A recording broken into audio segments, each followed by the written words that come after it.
The hidden compartment behind my wife's vanity drawer wasn't what scared me.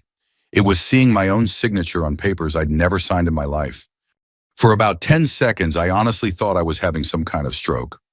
I just sat there on the bedroom carpet staring at the paperwork in my hands while rain tapped softly against the windows. My fingers had gone numb. The room suddenly felt too quiet except for the old heater rattling near the hallway. Our Labrador Murphy lifted his head from his dog bed and looked at me like he knew something was wrong. "Yeah," I whispered. "I think so too." I'd been trying to do something nice. That was the stupid part. Elaine had been complaining about that old vanity table for years. One of the drawers stuck every winter. The mirror had little black spots creeping around the edges, and the whole thing smelled faintly like old perfume and dust no matter how much she cleaned it. She was in Phoenix for what she called a regional leadership summit for her skincare company. 3 days, maybe 4 if flights got delayed. So Saturday morning I drove down to Federal Way and bought a replacement from a furniture outlet near the highway. Nothing fancy. Gray finish, soft close drawers. The salesman kept calling it modern farmhouse, which sounded made up to me, but it looked clean and sturdy. I figured she'd come home surprised, maybe even happy. Funny how your whole life can split open while you're trying to be thoughtful. By the time I dragged the old vanity away from the wall, my lower back was screaming. That damn thing weighed more than my first truck. I remember wiping sweat off my forehead and laughing to myself. Built this thing out of submarine steel, apparently. Murphy thumped his tail once from the doorway. The bottom drawer jammed halfway out like it always did. I pulled harder. Nothing. Then I noticed something strange. The drawer depth didn't match the cabinet. There should have been another 6 inches back there. At first I figured maybe it was just bad construction. Cheap furniture does weird things. But then I saw scrape marks along the inner panel. Fresh ones. My stomach tightened a little. I grabbed a screwdriver from my toolbox in the hallway closet and wedged it behind the thin backing board. The wood cracked loose easier than I expected. Dust puffed into my face. Behind it sat a narrow hidden compartment. I still remember the smell: old paper, dry wood, faint perfume. Inside was a thick manila envelope taped shut. I almost put it back. That's the part that keeps replaying in my head now. Somewhere deep down before I even opened it, I think I already knew my life was about to change. I sat cross-legged on the floor and opened the envelope carefully. First thing I saw was a prepaid flip phone. Then hotel receipts, casino vouchers from Reno, a stack of printed emails, and photographs. Elaine stood smiling beside a younger guy with dark hair and expensive sunglasses. One picture outside a steakhouse, another near a marina, another on what looked like a ski trip somewhere. She looked younger in those photos somehow, lighter, like she belonged to somebody else. I kept flipping through them mechanically, almost calm at first, my brain refusing to catch up. Then I found the loan paperwork. That's when my chest tightened. Home equity lines, private lending agreements, electronic authorization forms. My name all over them. My signature too. Only it wasn't mine. Not really. Close enough that somebody rushing through paperwork might accept it, but wrong in tiny ways. The R in Ray dragged too long. The H in Holloway looked stiff. I stared at one page so long my eyes started watering. "No," I said quietly.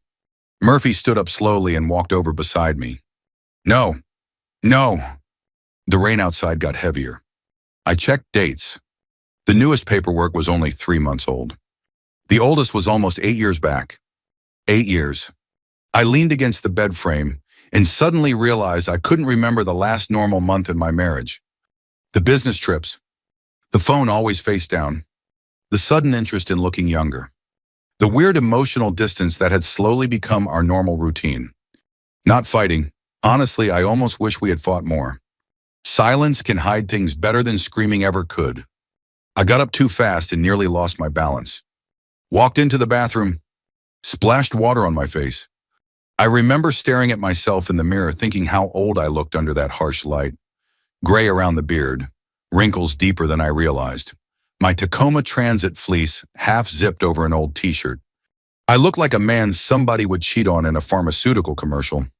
That thought actually made me laugh for about 2 seconds. Then I started crying. Not loud, not dramatic. Just exhausted tears rolling down my face while I gripped the sink. 31 years. You build a life with somebody that long your brain doesn't know how to suddenly separate truth from routine. I kept trying to explain it away. Maybe identity theft. Maybe blackmail. Maybe she was helping somebody. Then I found another photo buried near the bottom. Elaine kissing him. Not casually. Not confused. Comfortable. Experienced. Like this wasn't new. I sat back down on the bedroom floor and stared at the rain crawling down the windows. The house suddenly felt unfamiliar to me.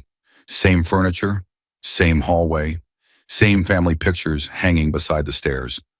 But none of it looked stable anymore. Around 6 that evening, my daughter Lisa called from Spokane. "You sound tired," she said immediately. "Long day. You okay?"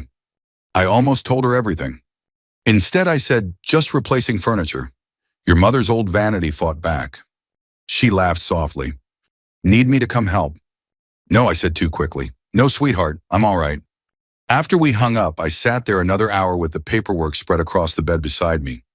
Outside, Tacoma disappeared under cold gray rain. Inside, Murphy slept beside my feet while I reread loan documents with shaking hands. And somewhere around midnight, I realized something that scared me even more than the affair. This wasn't reckless. It was organized. Careful. Patient. 8 years. That's how long my marriage had a back door I never knew existed. I didn't sleep that night. Not really.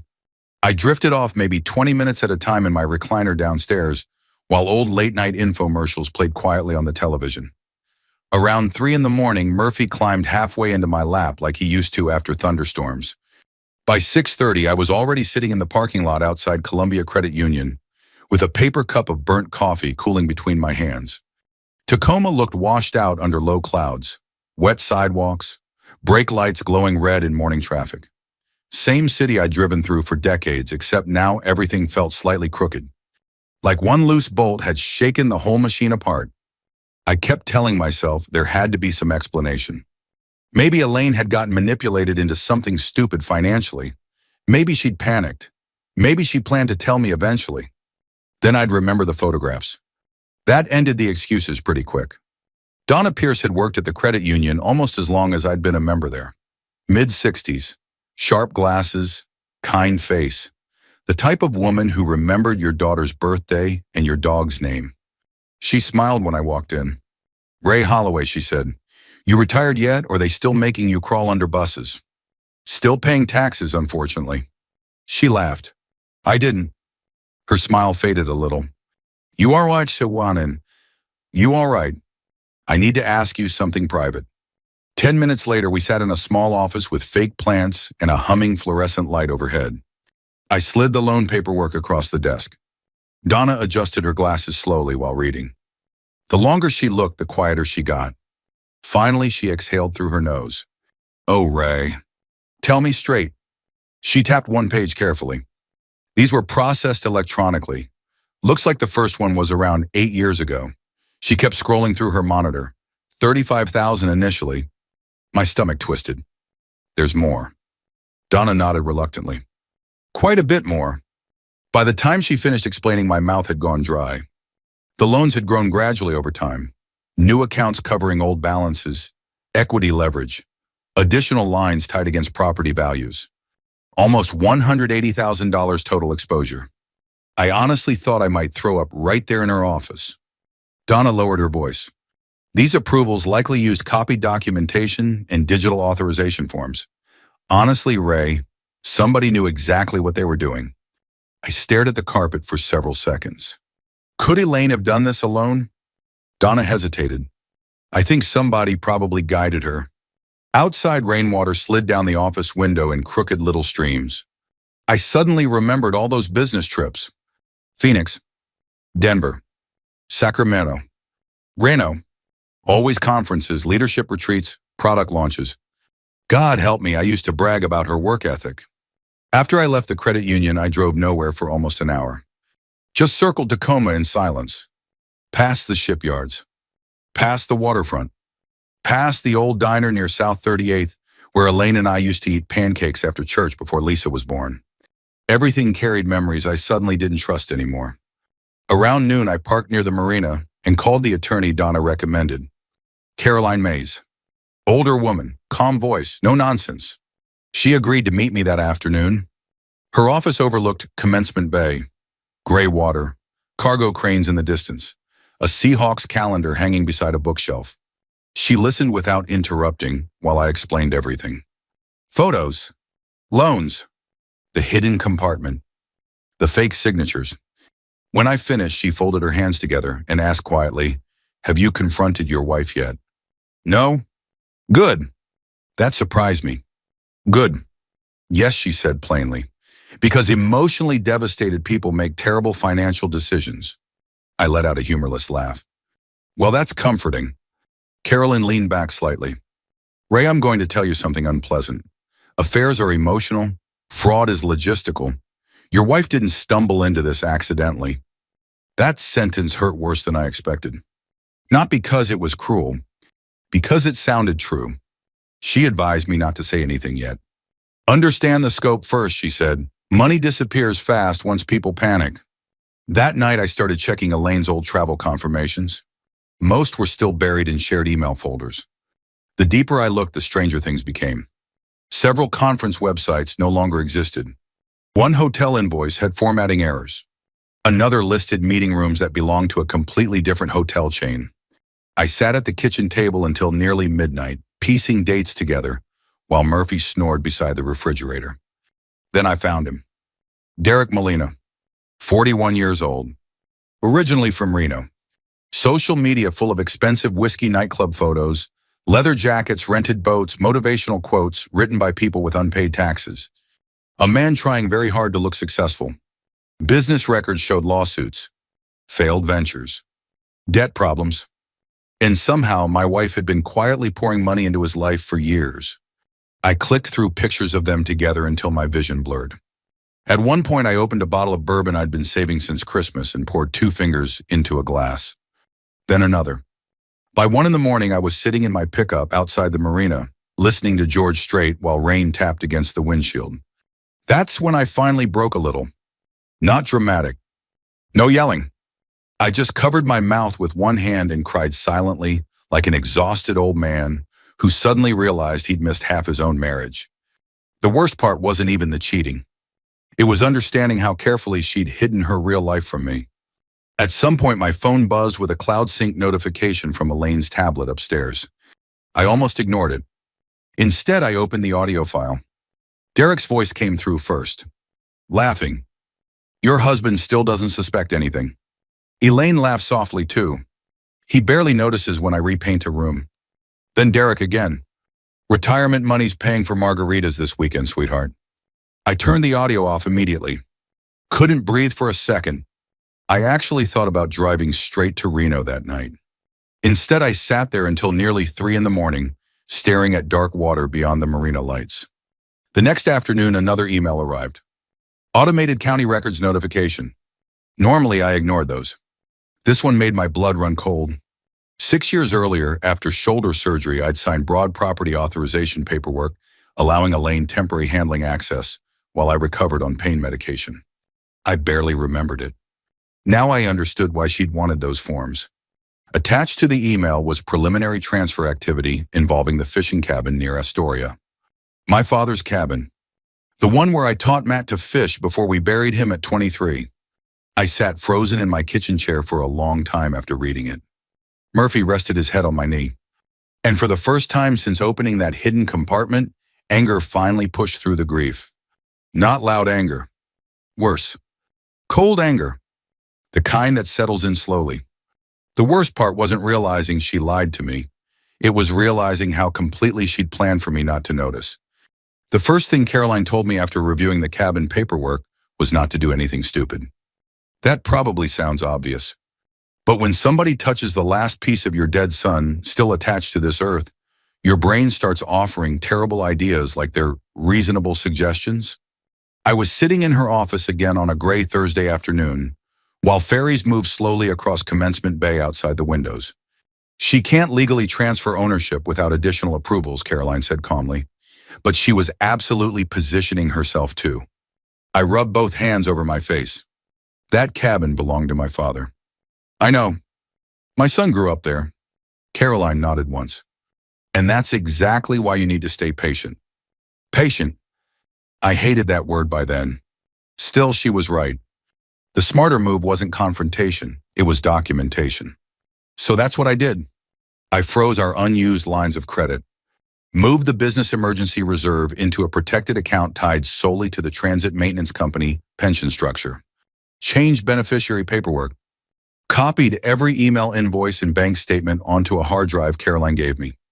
Every night after work, I sat at the dining room table, organizing evidence, while Elaine wandered through the house, acting like our marriage still existed. That part almost drove me crazier than the affair itself. The normalcy. She came home from Phoenix Sunday evening, carrying airport coffee and talking about delayed flights. You wouldn't believe the turbulence over Nevada, she said, while kicking off her shoes near the stairs. I stood there looking at her suitcase. Inside that suitcase had probably been clothes she wore with another man. But she looked so normal standing in our hallway that my brain kept splitting in half trying to reconcile it. She kissed my cheek lightly. You okay? Long week, I said. That wasn't technically a lie. The strangest thing about betrayal at our age is how domestic it stays. People imagine screaming matches, thrown dishes, big dramatic confrontations. Mostly it was microwave leftovers and pretending to watch television while your wife texted another man under a blanket beside you. That was the real horror. Tiny ordinary moments poisoned from the inside. A few nights later, Elaine stood in the bathroom brushing moisturizer onto her face while I pretended to read in bed. You moved the Vanity already, she asked. Yeah. How's the new one look? Nice. Thank you, she said softly. I looked up for a second. She sounded sincere. That almost hurt more than if she'd sounded guilty. After she fell asleep, I lay awake listening to rain hit the gutters outside. At around 2 a.m, her phone buzzed quietly on the nightstand. She grabbed it instantly. Too instantly. Then she turned slightly away from me while reading the screen. That movement told me more than anything else had. People protect what they're afraid to lose. The next morning, I called Gloria Jensen. Gloria lived 3 houses down from us and had known Elaine almost as long as I had. 72 years old, retired bookkeeper, sharp as broken glass. She also treated financial fraud stories the way normal people treated football games. When I showed her some copied statements over coffee at her kitchen table, her eyes narrowed immediately. Oh, honey, she muttered, these transfers are layered. I blinked. Layered. She moved money gradually so it wouldn't trigger attention. Small enough increments to look ordinary. Gloria took another sip of coffee. She either learned this from somebody or somebody coached her. That somebody obviously being Derek. The thought of him sitting somewhere teaching my wife how to quietly drain our future made my chest tighten again. Gloria reached across the table and squeezed my wrist gently. You sleeping at all? Not much. You eating? Sometimes. She gave me a look only women over 70 can give. The kind that sees right through lies without bothering to argue. Raymond Holloway, you're built like a refrigerator. You can't survive on bourbon and gas station peanuts. That actually made me laugh a little. First real laugh in days. Then she said something that stayed with me. You know what the hardest part is? What? You're still trying to find the woman you married inside the woman who did this. I didn't answer because she was right. That weekend I drove down to Astoria alone. The fishing cabin sat near a narrow stretch of water outside town where my father used to take me every summer. Small weathered place, green paint peeling around the porch railings, smelled like cedar and old coffee. Matt loved it there. When he was 12, he caught a salmon almost bigger than he was and ran screaming down the dock like he'd won the lottery. After we lost him in that motorcycle accident, Elaine spent weeks sitting beside me on this very porch while I barely spoke. That's what kept tearing me apart. She had once loved me honestly. I know she did. I walked through the cabin slowly that afternoon, touching old memories like they were fragile glass. Matt's faded Seahawks cap still hanging by the back door. My father's rusted tackle box. The height mark scratched into the hallway wall from when Lisa and Matt were kids. At one point, I sat alone on the porch holding a warm Coors while gulls cried somewhere over the marina. And I found myself wondering something I never expected. When did Elaine change? Or had I simply stopped seeing her clearly years ago? That question scared me because I honestly didn't know the answer. Monday morning, Caroline called. We confirmed travel reservations, she said. Your wife and Derek are coming to the cabin Friday night. My stomach dropped even though I'd already suspected it. I spent the next few days quietly preparing. Nothing illegal. Nothing dramatic. I updated cabin security access through the marina office. Installed 2 legal exterior cameras. Alerted the property manager that unauthorized transfer activity might become relevant to an active investigation. Everything careful. Controlled. Still, part of me kept hoping something would stop this from becoming fully real. Friday night arrived cold and wet. Around 11:30, I sat alone on my back porch in Tacoma while rainwater dripped steadily from the gutters. Murphy slept beside my boots. The security app buzzed in my pocket at exactly 11:42 p.m. Motion detected. I stared at the notification for almost 40 minutes without opening it. 40 minutes of sitting there listening to distant traffic and rain while my heart pounded like a slow hammer inside my chest. Because as long as I didn't press play, part of me could still pretend. Finally, I opened the footage. Elaine stepped out first wearing jeans and a dark rain jacket. Derek climbed out behind her carrying grocery bags and laughing about something. Then he wrapped his arm around my wife like he belonged there. Like my entire life belonged to him now, too. I watched them walk into my father's cabin together while rain swept across the dock. And for a few seconds, I honestly couldn't feel my hands anymore. Part of me still hoped I'd see something innocent. That's the stupid thing about love at our age. It dies slower. The Oregon coast has a particular kind of rain. Not dramatic thunderstorm rain, not movie rain. It's colder than that, quieter. The kind that settles into wood and clothes and old bones. Friday night, it wrapped around the fishing cabin in gray sheets while I sat alone in my living room in Tacoma, watching security footage on my iPad like a man slowly poisoning himself on purpose. Murphy lay stretched beside the couch, occasionally lifting his head whenever I shifted.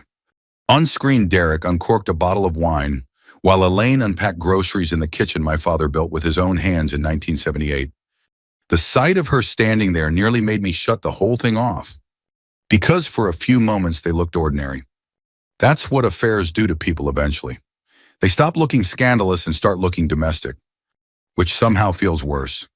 I watched Derek move around the cabin comfortably, opening drawers without asking, kicking off his boots near the heater, like he'd been there 100 times already. Maybe he had. That thought hit me so hard I muted the audio for a while just to breathe. Around midnight, Carolyn called. You okay? Not especially. You don't have to watch every second. I know. There was a pause. Then she said gently, Ray, this next part matters. Don't lose perspective now that emotions are involved. I almost laughed. Little late for that. After we hung up, I poured myself half a glass of bourbon and sat staring at the footage again, while rain rattled softly against my windows. At around 1 a.m, things change. Derek stopped smiling. I turned the audio back on just in time to hear him say, You told me the refinancing would have cleared by now. Elaine sounded tired suddenly. I'm working on it. You've been working on it for months. I said I'm handling it. Then silence. Not romantic silence either. The uncomfortable kind married people recognize immediately. Derek walked toward the refrigerator and grabbed another beer. You know how much trouble I'm in if this falls apart. Elaine crossed her arms. You think you're the only person risking something? Oh, please, he snapped. You still go home every night to captain retirement. That one landed hard. Elaine didn't laugh this time, though. She just leaned against the counter looking older than I'd seen her in years. And for one strange moment, she didn't look like a villain to me. She looked tired. Lost, maybe. I hated that my heart still responded to that. At 1:37 a.m., my phone rang unexpectedly. Unknown Reno number. I almost ignored it. Instead, I answered. Ray Holloway. Female voice, nervous. Yes. My name's Nicole. This is gonna sound insane, but I think your wife's with Derek Molina right now. I sat upright slowly. Who are you? Long pause. I used to date him. Used to. Not past tense enough, apparently. Over the next 15 minutes, Nicole unraveled the rest of Derek's life for me. The gambling debts. The unpaid taxes. The older women. Plural. He'd been running variations of the same scheme for years. Charm first, sympathy second, financial dependence after that. He makes people feel needed, she said quietly. Then he slowly turns their lives into emergency exits for his own problems. I rubbed my forehead. You know my wife's 54. He likes women who feel invisible, Nicole replied. That sentence stayed with me. After we hung up, I sat there staring at the paused cabin footage for a long time. Invisible. I suddenly remembered Elaine standing in department store dressing rooms, asking if something made her look old. Her changing hairstyles every few months. The gym memberships. The expensive skincare routines. Maybe Derek hadn't just seduced her. Maybe he'd made her feel seen at exactly the moment she stopped feeling visible inside our marriage. That realization didn't erase my anger, but it complicated it. Around 2:30, another argument started inside the cabin. Derek pacing now. Elaine sitting at the kitchen table rubbing her temples. Then I heard her say something that hollowed me out completely. Ray stopped seeing me years ago. Not yelling. Not cruel. Just tired. And the worst part of me wondered if she was right. After Matt died, I disappeared into work for a long time. Bus engines made more sense to me than grief did. Elaine had tried reaching me back then. I know she did. Still, there are 1,000 ways to leave a marriage before somebody climbs into another person's bed. None of this justified what she'd done. But real life rarely divides people neatly into innocent and guilty. At around 9 Saturday morning, Caroline called again. We filed the emergency injunction. What happens now? Accounts freeze temporarily pending investigation. Property transfer activity gets flagged. And Elaine, she's about to realize consequences exist. The sheriff arrived at the cabin a little after noon. No dramatic raid. No screaming. Just a county vehicle pulling slowly into wet gravel while rain drifted sideways across the marina. I watched Derek step outside trying to act calm. Classic bluff posture, hands on hips, forced confidence. Meanwhile, Elaine stood barefoot near the dock, wrapped in a blanket, looking exhausted. A few retirees watched discreetly through nearby windows, holding coffee mugs like this was the most exciting thing to happen all month. Honestly, that part almost made me laugh. Tiny coastal towns survive on weather and gossip. The sheriff spoke with them outside for several minutes before handing over paperwork. Derek's entire demeanor changed after that. The confidence vanished instantly. He started pacing aggressively, pointing fingers. Even through the camera, I could see panic setting in. Then came the part that surprised me most. Elaine looked scared too. Not manipulative, not calculating, actually scared. Because for the first time, I think she realized Derek wasn't going to rescue her from the mess they built together. He was going to save himself. About an hour later, Derek threw his bags into his SUV and drove away alone through heavy rain. Didn't hug her. Didn't comfort her. Nothing. Just left. Elaine stood on the dock watching his taillights disappear. Completely still. At 2:07 that morning, my phone rang. Elaine. I stared at her name glowing on the screen while Murphy snored softly beside the couch. 31 years together. Thousands of answered calls. Hospital calls. Family calls. Late-night grocery calls. Calls after Matt died when neither of us knew how to survive another day. I let this one ring until voicemail picked up. A minute later, she called again. Then again. I never answered. And somehow that silence hurt more than any fight we'd ever had. By the time the Tacoma Maritime Heritage fundraiser rolled around, the rain had finally started easing up. Not stopping completely. Western Washington never really stops raining. It just changes intensity like an old man adjusting his mood. The fundraiser happened every November at the museum near the waterfront. Local business owners, retired Navy guys, city officials, wealthy donors pretending they enjoyed rubber chicken dinners. Elaine and I had attended together for years. That was the problem. Too many people knew us as a pair. 3 weeks earlier, Caroline had officially filed fraud documentation connected to the financial investigation. The divorce paperwork followed 2 days later. Elaine moved into a short-term condo near Gig Harbor after that. We barely spoke except through attorneys. And yet somehow we still ended up attending the same fundraiser. That's adulthood for you. Nobody tells you how strange old heartbreak feels compared to young heartbreak. Young people burn down the house. Older people stand politely beside the ashes discussing parking validation. I almost didn't go that night. In fact, I sat inside my pickup in the museum parking garage for nearly 10 minutes, staring at the steering wheel, while jazz music crackled softly from the radio. My hands actually shook while I tied my tie again, using the rearview mirror. I hadn't slept much in weeks. The divorce process had turned my brain into wet cement. Numbers, statements, lawyers, pension calculations, property disclosures. And underneath all of it sat grief. Not just for the marriage, for time itself. 31 years is long enough that somebody's habits become part of your nervous system. I still caught myself almost texting Elaine whenever something happened during the day. Then remembering, Murphy had surgery Tuesday. Then remembering, saw your favorite soup on sale. Then remembering, I finally shut off the truck and went inside. The museum ballroom overlooked dark water and scattered marina lights beyond the windows. White tablecloths, cheap centerpiece candles, too much salmon. A local jazz trio played near the entrance while waiters carried trays of wine between tables. I spotted Elaine almost immediately. Blue dress, hair shorter than usual. She looked thinner and older. Not physically older exactly, just worn down around the eyes. For one dangerous second, seeing her hurt almost weakened me. Then I remembered the hidden compartment, the forged signatures, Matt's cabin, and the feeling passed. Ray. I turned. Elaine stood maybe 6 feet away holding a wine glass carefully with both hands. Neither of us moved closer. You look tired, she said softly. I almost laughed at the understatement. So do you. A few seconds passed awkwardly. Then she nodded toward the ballroom. You giving the donor remarks tonight? Apparently. You always hated public speaking.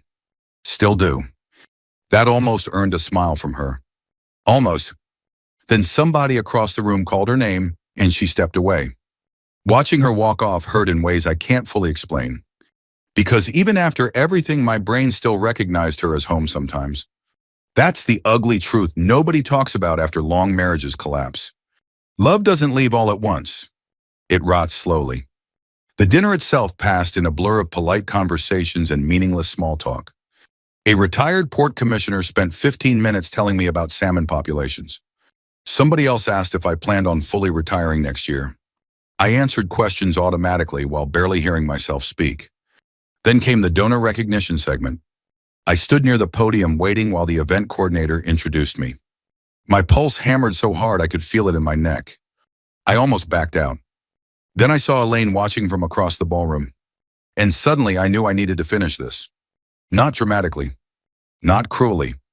Just honestly. I stepped to the microphone. The room quieted politely. I cleared my throat. I've been coming to this fundraiser a long time, I said. Long enough to learn most people here understand something important. A few heads nodded automatically. That boats and buildings and family businesses don't fall apart all at once. Usually problems start small, quiet, hidden under the surface where nobody wants to look. The ballroom stayed still. I glanced briefly toward the windows overlooking the marina. My father used to tell me maintenance matters more than repair, because by the time damage becomes obvious, it's already been there a while. Somewhere across the room, Elaine lowered her eyes. I kept my voice calm. Truth works the same way, so does trust. Nobody moved now. No clinking glasses. No whispered conversations. Just silence. And when people finally stop pretending something's fine, sometimes that's the first honest thing that's happened in years. I stepped away from the microphone before I could say anything harsher. The applause came uncertainly at first, then stronger. Normal enough that most people probably interpreted it as reflective fundraising nonsense. But Elaine understood every word. I could see it in her face. After dinner ended, I slipped out toward the parking garage wanting fresh air more than conversation. Cold wind drifted through the concrete structure, carrying salt water and rain. I had just reached my truck when I heard arguing nearby. Derek. His voice echoed sharply between parked cars. You told me money was coming. Elaine stood beside a dark sedan, hugging her coat tightly. I can't access anything right now. That's not my problem. It became your problem when you spent it. Then Derek noticed me standing 30 feet away. His expression changed instantly. Not guilt, embarrassment. Men like him don't feel shame the same way normal people do. Mostly they resent losing. He walked toward me aggressively before stopping halfway. You happy now, he snapped. I looked at him calmly. No, That answer seemed to confuse him. Because it was true. Nothing about any of this made me happy. Behind Derek, another vehicle pulled slowly into the garage. Caroline stepped out alongside a gray-haired financial investigator carrying folders. Derek muttered something under his breath. Elaine suddenly looked exhausted beyond words. Caroline approached quietly. These need signatures acknowledging receipt. No dramatic speeches. No handcuffs. Just paperwork under fluorescent parking garage lights while rain blew sideways outside. Derek cursed softly and stormed away toward the stairwell. This time Elaine didn't follow him. She just stood there staring down at the documents, trembling slightly in her hands. I walked closer slowly. For a moment neither of us spoke. Then she whispered, "I never meant for it to become this." I believed her. That was the tragedy. People rarely plan the full destruction. They just keep making selfish decisions until destruction arrives on its own. "You didn't just betray me," I said quietly. "You gambled away the life we spent 30 years building." My throat tightened unexpectedly. And I let you. Elaine started crying then. Real crying. Not manipulation. Not performance. Just grief finally catching up. And standing there in that cold parking garage, I realized something strange. I didn't hate her anymore. I hated what we'd become. I opened my truck door. Behind me, Elaine whispered my name one last time. But this time I kept walking. I used to think revenge meant watching somebody fall apart. Turns out, sometimes it's just finally refusing to hold them together. 8 months after the divorce finalized, I moved into a smaller apartment overlooking Commencement Bay. 1 bedroom, 3rd floor, quiet building mostly filled with retirees who watered plants on their balconies and complained about parking. Honestly, it suited me. After 31 years of noise, tension, explanations, and silence, pretending to be peace, I found out I could live with less than I thought. Less space. Less furniture. Less pretending. The apartment smelled faintly like old carpet and coffee when I first moved in. Murphy hated the elevator for about 3 weeks. Every morning he'd stare at it suspiciously like it might eat him. Eventually he made peace with it. So did I. I settled into routines. Coffee at 6. Walk Murphy along Ruston Way if the weather cooperated. Work part-time consulting for Tacoma Transit twice a week. Then evenings by the window restoring antique radios I found at estate sales and flea markets. Turns out old radios make sense to me. People don't. Some nights I'd sit there with tiny screwdrivers and soft jazz playing low, while ferries moved through dark water outside. And for an hour or two, my brain would finally quiet down. Not completely, though. That's the thing nobody tells you about surviving betrayal at this age. You don't wake up healed one morning. You just slowly stop bleeding in places nobody else can see. There were still awkward moments. Church especially. People tried too hard not to ask questions. That's always worse somehow. Men I'd known 20 years suddenly became fascinated with weather conversations. Women hugged me too long in the lobby afterward. Meanwhile, everybody already knew. Small communities always know. One Sunday after service, an older guy named Frank pulled me aside near the coffee station. "Mind if I tell you something?" "Sure." He stirred powdered creamer into his cup thoughtfully. "My first wife left me in 1991. I blinked. Frank had been remarried forever. "Happy too." He smiled faintly. "Thought my life was over. Turned out it was just different." That stayed with me a while. Different. Not ruined. Just different. Lisa visited often after the move. More often than before, actually. One rainy Saturday afternoon, she came over carrying Thai takeout and wearing one of those oversized sweatshirts younger people somehow spend $80 on. Murphy nearly knocked her over greeting her. "Traitor," I told him. "He has excellent judgment," she replied. For the first hour, we mostly talked about ordinary things. Her job. Traffic in Spokane. Some idiot who backed into her Subaru at Costco. Then eventually the conversation slowed. Lisa sat cross-legged on my couch staring down into her noodles. "There's something I should probably tell you." My stomach tightened immediately. "What?" She hesitated a long time. I knew something was wrong before all this happened. I stayed quiet. Not everything, she said quickly. "But I suspected Mom was seeing somebody last year." That hurt more than I expected. Not because Lisa hid it. Because suddenly I realized how visible my collapsing marriage had probably been to everyone except me.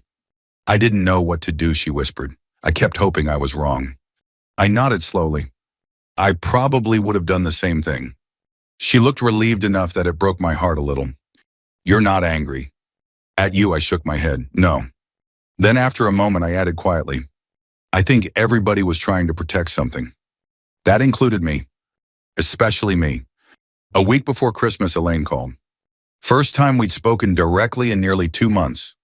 I almost let voicemail take it. Instead, I answered. For a second, neither of us spoke. Then she said softly, Hi, Ray. Her voice sounded older. Not physically older. Just tired in the soul somehow. Hi.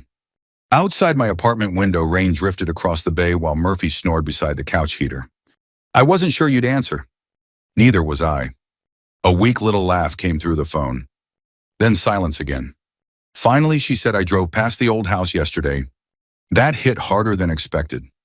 We'd sold it in the divorce settlement back in September. Young couple bought it. 2 little boys, golden retriever. Fresh start kind of family. I still expect to see your truck in the driveway sometimes, Elaine admitted. I closed my eyes briefly. Me too. For the next 20 minutes, we talked more honestly than we had in years. Not about Derek. Not really. That part was dead already. We talked about Matt. About getting older.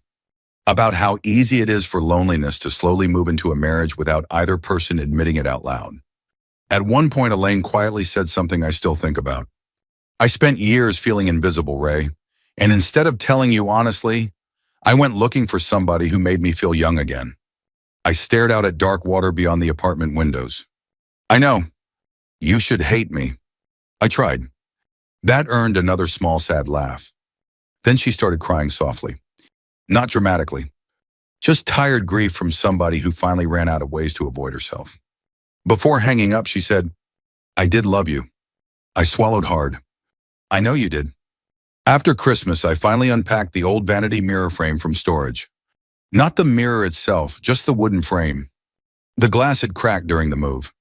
I cleaned the dust carefully from the corners while sitting at my kitchen table one quiet evening. Then I leaned it against the wall near the hallway. Never hung it. Probably never will. Some things belong to memory once they break. That night I sat by the window holding an old wedding photo while ferries crossed silently through winter fog outside. Elaine smiling beside me in 1994. Both of us looking impossibly young. Certain.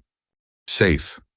I studied our faces for a long time, trying to figure out exactly where everything started slipping away. Truth is, I don't think marriages usually collapse in one moment. I think they erode quietly. Tiny distances. Tiny silences. Tiny neglected truths piling up year after year until strangers are suddenly sleeping beside each other. And betrayal doesn't always come loud. Sometimes it learns to walk quietly through your house for years, wearing the same perfume you've loved since 1994. If this story left you sitting quietly for a minute, maybe that's not such a bad thing. Thanks for listening. And if someone you love still matters to you, don't wait too long to really see them.